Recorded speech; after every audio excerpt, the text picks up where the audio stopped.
There were approximately 26 million people working remotely before the COVID-19 crisis. There are even more today, and you're going to get ideas for how to help them stay engaged and productive during this crisis.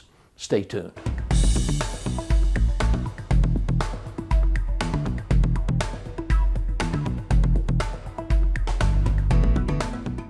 Hello, I'm Randy Pennington. Thanks for joining the conversation.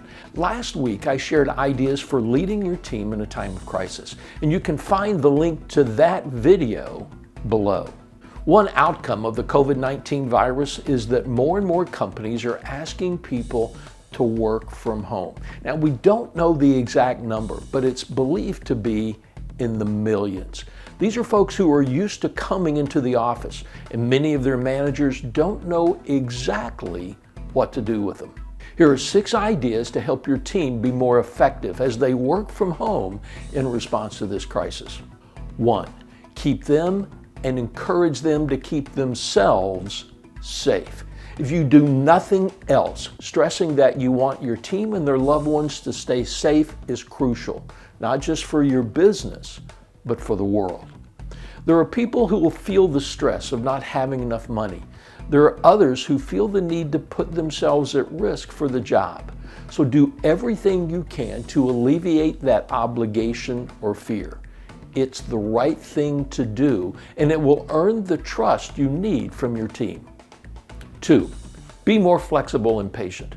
There are going to be some glitches as everyone, including the internet service providers, adapts to the new reality. Having high-speed internet capability in your home doesn't mean that the connections will always be consistent.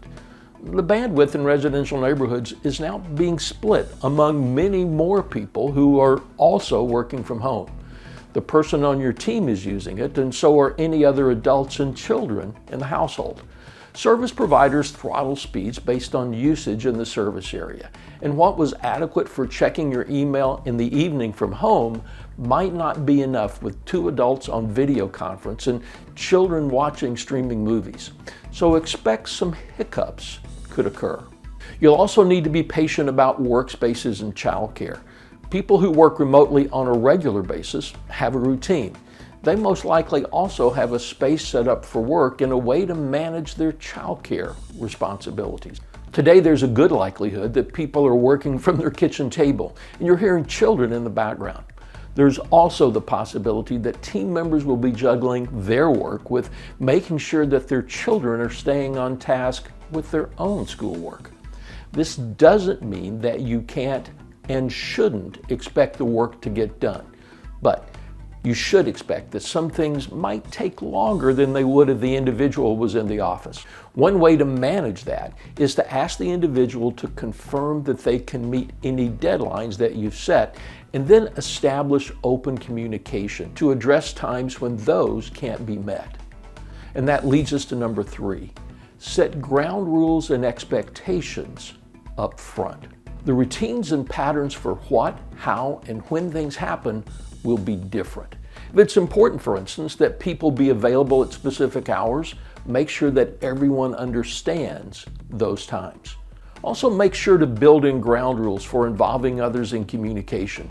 When it is and isn't okay to call, letting you and other team members know if there's an emergency, and basically anything else that you think might come up.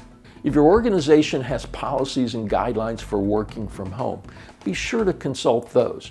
But remember, a few of the standard things like space and equipment requirements might need adjustment during this crisis.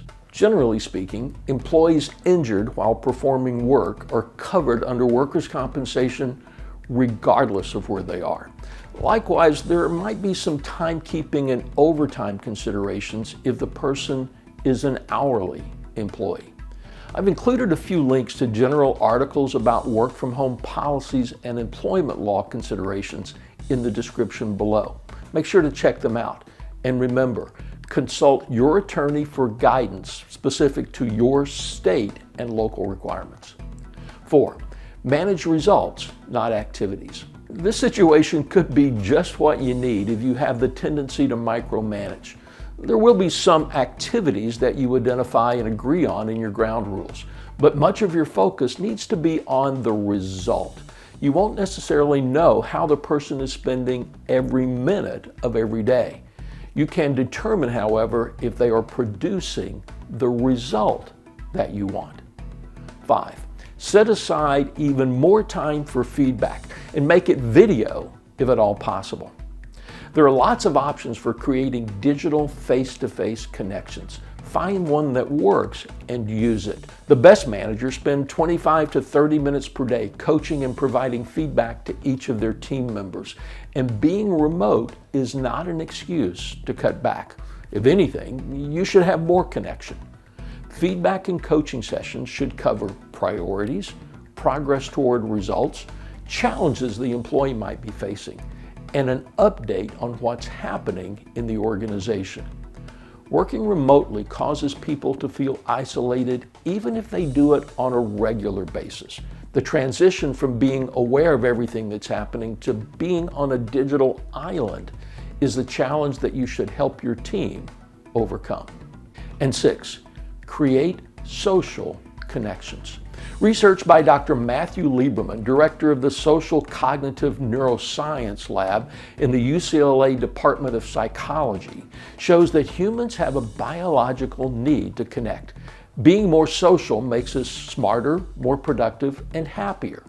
People will miss the casual conversations in the break room or checking in on how the weekend went with coworkers. Working from home in a crisis just amplifies that need. So, create fun social interactions. Schedule a watch party on YouTube. Have a virtual happy hour or group lunch. Start a book club or a binge watch club. Have meals delivered to everyone at their home, and then hold your regular recognition luncheon virtually. Well, that's it for now. I'll be back next week with ideas on how to keep the people who are coming to work positive and engaged in the face of the health and economic crisis that's going on today. Make sure to hit the subscribe button and ring the bell to never miss new content just as soon as it's released. Also, please share this with your friends and other leaders in your organization.